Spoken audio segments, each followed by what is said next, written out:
So I thought we'd once again have a look at the Transatlantic Way bike race tracker and see what's been going on over the last 24 hours, and maybe have a look at what's going to go on in the coming 24 hours, because it's going to be kind of pulling up to the end of the race now. So I thought it'd be interesting to start with some of the scratched riders. And actually the one I wanted to point out was Paula.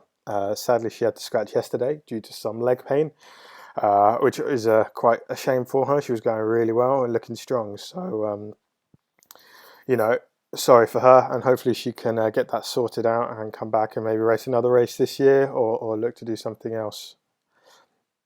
So we're not going to see the battle between her and Charlotte play out anymore, which is a bit of a shame. But what's actually happened over the last 24 hours is Charlotte has slowed down, and Emily Chappell, Steady Emily, has been plodding along at her own little pace, and is now catching up with Charlotte. So Charlotte wants to maintain that kind of first lady position.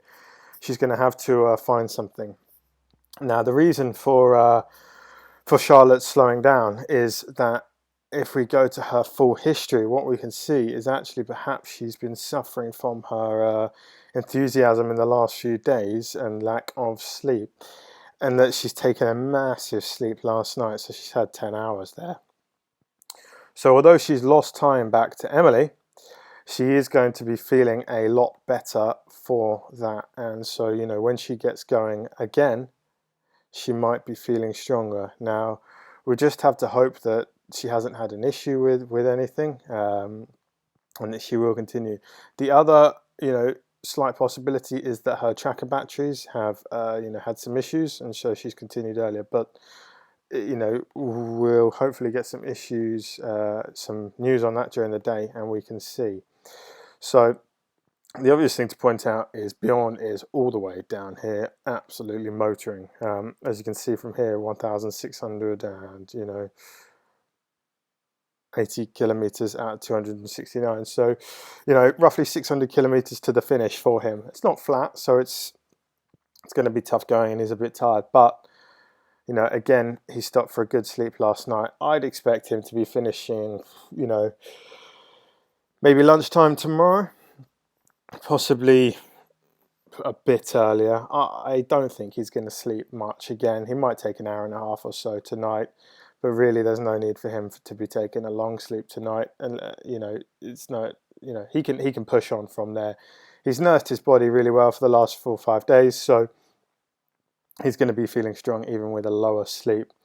You've got Luke Allen, still pretty close behind him. There's only, just under 200 kilometers behind them. So really, Luke isn't going to be challenging Bjoern for the win unless Bjoern has some issues.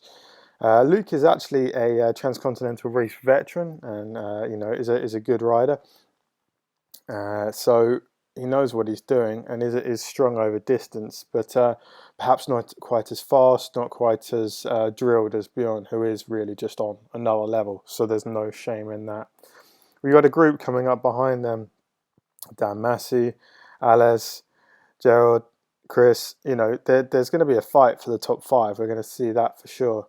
That's probably not going to start emerging for another day, and then these guys are really going to start pushing. And we've got a whole bunch of people here, so the fight for the top 10 is going to be fierce, because people are going to want that. There is a bit like when you're racing a Grand Tour, coming in the top 10 is still quite an achievement, and people are going to be really proud of that finish. So we're going to see some real racing going on for that. So I think the top 5 is going to be coming out of these, and then the top 10, and then there's a lot of people here. It's depending on who's nursed their body best, who's been doing well, we're going to see a real fight.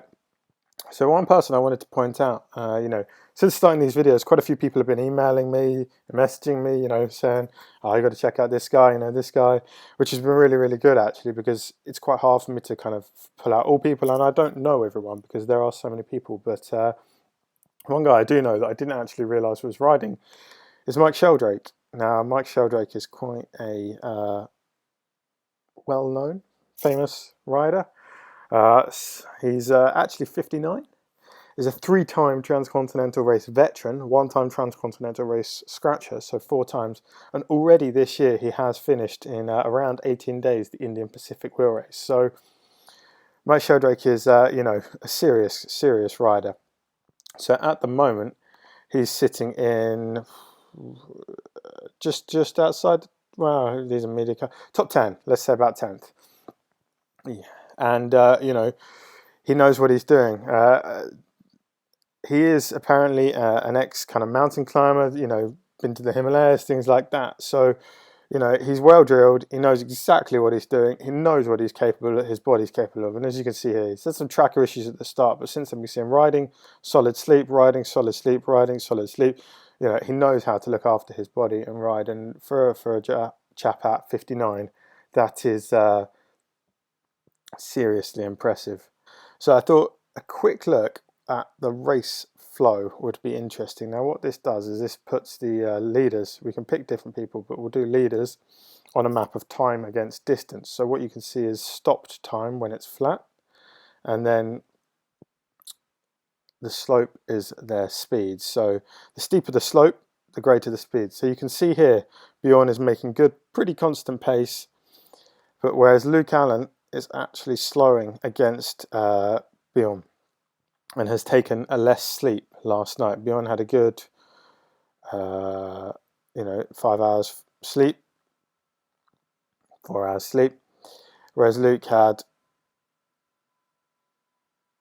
4 hours, 3 hours sleep. So this gap between Bjoern and Luke is opening up as Bjoern isn't really fading, whereas Luke is fading a bit. And then, as I was saying before, you've got this big group of people in this big fight for the top 5, top 10. You know, they're swapping places quite a bit and different speeds. So this is going to be really, really interesting. If we go to the women quickly, what we'll be able to see is Charlotte Thompson here, and you can see her really long stop.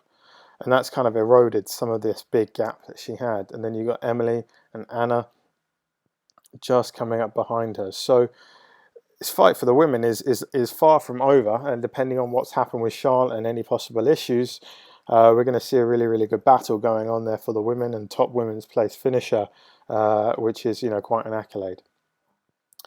If you go to the Instagram page that they've got going on, actually we see some photos of Luke from yesterday.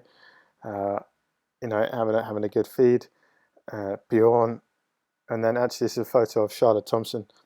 And I got a message yesterday saying that Charlotte and Luke are actually a couple.